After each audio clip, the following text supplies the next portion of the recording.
This is not me. Thank you to the organizers for inviting me here today. So before I begin, I just make a slight disclaimer in English. I want to clarify the views I express here are my own. The reflections that follow are informed in part by my experience as a Fulbright Arctic Initiative 4 scholar, based this spring at the Wilson Center in Washington, D.C., until abruptly I wasn't. I neither work for nor speak on behalf of either Fulbright program or the Wilson Center. So my main remarks today will be presented in Icelandic, but there is a shorter version that I wrote up prior to the transfer of the Arctic Council chairship on Monday. And you can find that on the blog of the Faculty of Law of University of Akureyri. And I welcome comments in both languages, or even Italian or French, if you really feel like it. So to Icelandic. Á mánudag afhenti Noregur formennsku í Norðurskautsráðinu til konungsríkisins Danmörku. Fundurinn og blaðamannafundurinn gefa tilefni til bjartsýni að ráðið muni lifa áfram. En takmarkaða trú á að það verði árangursríkt.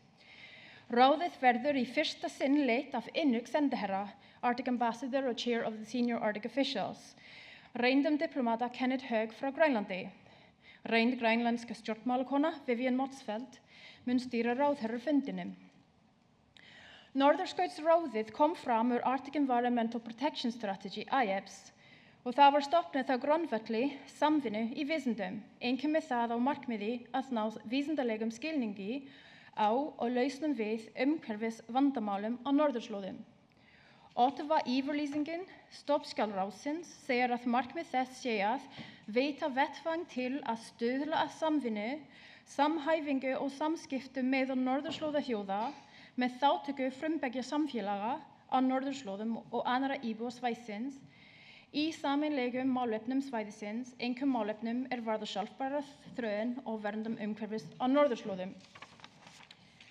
Norðurskautsráðið hefur verið leiðarljós vísindadiplomatíu, byggt upp traust yfir gömlum skiptingum kalda stríðsins, fært frumbyggja í forgrunn og nýtt sér þekkingu. En vísindadiplomatíu getur aðeins starfað ef samstaða vísindin. Það þýðir ekki endilega samhljóða niðurstöður rannsókna, í raun vex vísindi í gegnum mismunandi skoðanir, með því að spyrja nýrra spurninga og leita að nýrri þekkingu. En vísindadiplomatía byggist á samkomulagi vísindalega aðferðafræði. Hvað telst sem sannarlega gagna, hvað satt og hvað rangt, og aðgreiningu staðreynda frá hugmyndafræði. Þetta stendur nú í meiri hættu en nokkru sinni fyrr á þeim 30 árum sem ráðið hefur starfað, og það gæti enn versnað. Ég vil draga fram nokkrar verklags, framkvæmdlegar og pólitískar hindranir sem standa í vegi fyrir því að ráðið geti verið árangursríkur vettvangur fyrir vísindadiplomatíu. Ég ætla að rulla yfir skjöl og erindi frá nýjasta ráðherrafundinum og leggja til nokkrar leiðir til að bjarga vísindum og vísindadiplomatíu á norðurslóðum. Fyrsta verklagslegs áskorun. Norðurskautsráðið starfar samkvæmt einróma samþykki. Öll áttaríki ráðsins verða að samþykkja hvert verkefni. Með öðrum orðum, þetta neitunarkerfi. Hvert aðildarríki getur stöðvað verkefni eða hafnað skýrslur. Frambyggisamtökin, the permanent participants, hafa ekki neitunarvald, heldur einungis rétt til samráðs, en í raun þau hafa þó mikið áhrif, sérstaklega þegar þau standa saman. Norðurskautsráðið hefur frá upphafi lagt megin áherslu á umhverfisvísindi og sífellt meira á velferð frumbyggja og sjálfbæra þróun.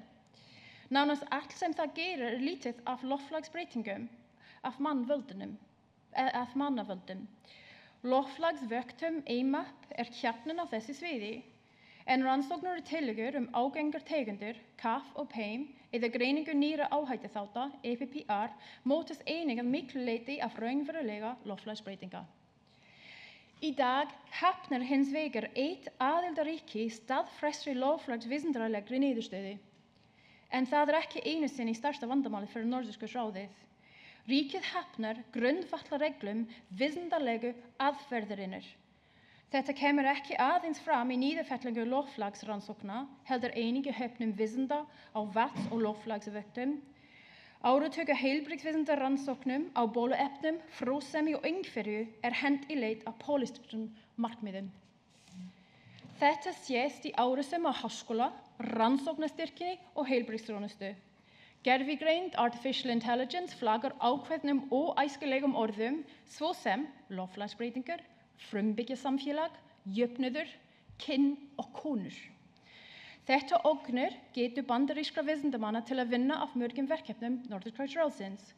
Ekki aðeins þeim sem beinast af loftslagsrannsóknum, heldur einingu vinnuhópum sjálfbæra þróun, til dæmis lykilverkefninu Jafnrétti kynjanna á norðurslóðum, The Gender Equality in the Arctic Project, sem Ísland leiðir.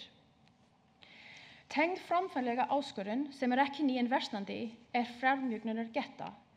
Utanríki standa frammi fyrir fjárhagslegum takmörkunum, en ástandið sérstaklega slæmt í Rússlandi vegna kostnaðarsamrar innrásar og hernáms í Úkraínu. En það versnar hratt í Bandaríkjunum vegna pólitískra ákvarðana að skera niður vísindafjármögnun og útiloka efni sem ríkisstjórnum líkar ekki vel. Þessu til viðbótar pólitísk áskorun, aukin öryggisvæðing vísindafjármögnunar, a securitization of science funding. Vaxandi óöryggi á norðurslóðum knýr öll norðurskautsríki til að beina fjármunum að hernaðarlegum og fyrirtæki tengdum öryggismálum, að kostnað mannöryggis og umhverfisöryggis. Við þetta bætist önnur verkefnatakmörkun. Norðurskautsráðið getur ekki leyst fjárhagsvandann með ytri aðstoð, til dæmis frá ESB, Kína eða Indlandi. Öll verkefni verða að fá að minnsta kosti helming fjármögnunar frá 8 aðildarríkjunum.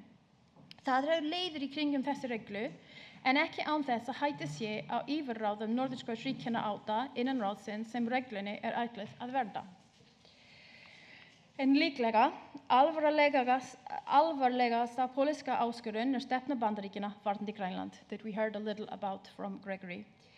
Í fyrsta sinn í sögu ráðsins hefur eitt aðildarríki lýst yfir vilja til að innlima landvæði annar aðildarríkisins og hafnar ekki beitingu hervalds til að ná þeim markmiðum. Það sönnunargögn njósnir Bandaríkjanna á Grænlandi vinna þjóð í yfir 80 ár. Danska samfélagið hefur nýverið tekið við formennsku frá Noregi. Reyndar grænlenskur diplomati Kenneth Haug sendiherra og fundarstjóri æðstu embættismanna norðurslóða.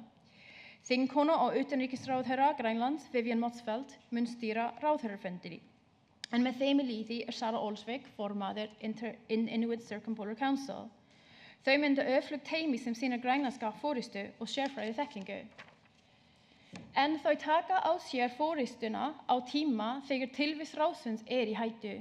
Það verður sífellt erfiðara að halda fundi embættismanna og fulltrúa frumbyggja og ekki síst ráðherrafund í Grænlandi eða Danmörku.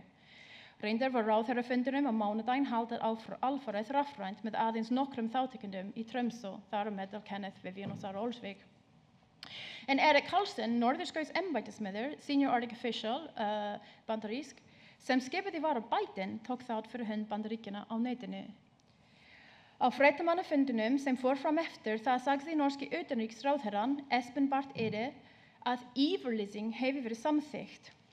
Á ensku notaði hann orðið declaration að minnsta kosti tvísvar, en það erfitt að koma þessu orð til skila á íslensku, en í raun var aðeins samþykkt a statement á ensku, eða svona yfirlit, svipað á árið 2023 í lok formennsku Rússa. Sú staðreynd að jafnvel hafi tekist að semja samanlega yfirlit þegar framfærslu frá árinu 2019. Að á ráðherrafundinum í Rovaniemi neitaði Mike Pompeo, utanríkisráðherra Bandaríkjanna, að samþykkja nokkur texta sem viðurkenndi loftslagsbreytingar og hins 7 ríki neituðu að samþykkja text sem hunsaði þær. 2025 yfirlit bendir til samstöðu vilja til að halda Norðurskautsráðinu starfandi. Þau hugtaka loftslagsbreytingar sé forðast, viðurkennir formáli textins að á síðustu 45 árum hafa hlýnun á norðurslóðum verið hraðari en á meðaltali í heiminum. Í kafla loftslag og umhverfi einnig vísað til breytinga sem að hluti til knúnar áfram eða hraðað af loftslagsbreytingum. Formálinn viðurkennir einnig einstaklingsbundin og sameiginleg réttindi frumbyggja á norðurslóðum. Þetta ekki smávægileg atriði. Í eigin ræðu lét rússneski embættismaðurinn þó í ljós ákveðnar viðvaranir. Hann kallaði yfirleitt málamiðlun, a compromise, og benti á sameiginlega skuldbindingum styrkra hlutverk Norðurskautsráðsins. Leið endurtók hann áhyggjur Rússa að því að þeir væru jaðarsettir í störfum ráðsins með óbeini hótun að Rússland myndi kolvarpa ráðinu ef það yrði ekki að fullu með í ráðum. Hann sagði á ensku, "It is not in the interest," this is the Russian senior Arctic official's words at the transfer of the chairship of the Arctic Council. "It is not in the interest of the Arctic Council itself to continue functioning in this intermediate state. Failure to resume its fully fledged work in the foreseeable future will not only undermine the Council's international credibility and the trust in it, but will also inevitably raise the question of its added value in general." Ræðan Bandaríkjanna var stutt og efnislítil en bendi athygli aðeins að vinnu við skógarelda á norðurslóðum. Víðað var til loftslagsbreytinga í öðrum ræðum frá Kanada, Svíþjóð, Finnlandi og Íslandi, þar sem Finnland og Ísland notuðu hugtakið climate crisis. Noregur forðaðist að nota orðið loftslagsbreytingar en það var gefin í skyn. Í ræðu danska embættismannsins var loftslagsbreytingum ekki getið, en það efni var tekið upp af Vivian Motzfeldt, utanríkisráðherra Grænlands. Frumbyggjasamtökin gerði loftslagsbreytingar af miðlægum þætti í sínum ræðum, þó engin texti hafa verið birt frá ræðum.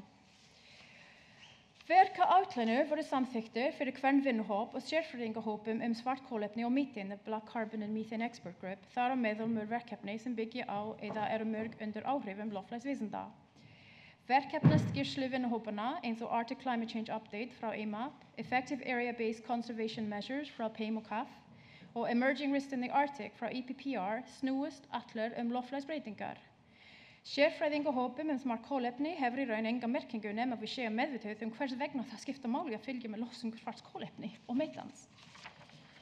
Hins vegar, ólíkt ráðherra yfirlýsingum fram til ársins 2021 voru skýrslu vinnuhópanna hvorki fagnaðir né jafnvel tekið til greina af Norðurskautsráðinu. Það eru alls ekki nefnir í sameiginlega yfirlitinu 2025.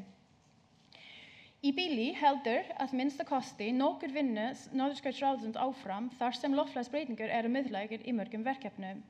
Kannski getur það halda áfram, hljóðlega, í vona upplýsta tíma fram undan.